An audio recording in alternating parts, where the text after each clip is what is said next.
I am the executive, so I execute the laws. We will study, Secretary Anyo will study the matter very carefully. We have to, the presumption. Kung yung kriminal, binibigyan mo ng presumption of innocence, Bayalde is the PNP chief. Wala pa naman, give me a clear proof na talagang he was there on the take or was in the trafficking of drugs.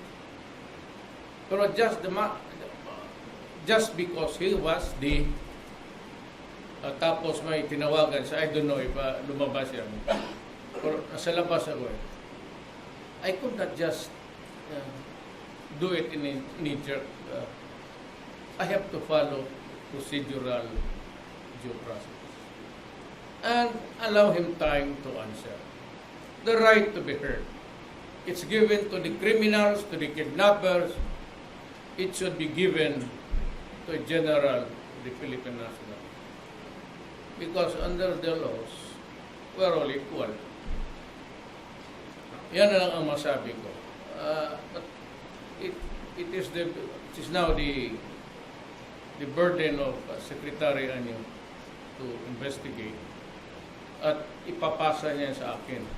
So, I approve or disapprove with finality once it reaches my office.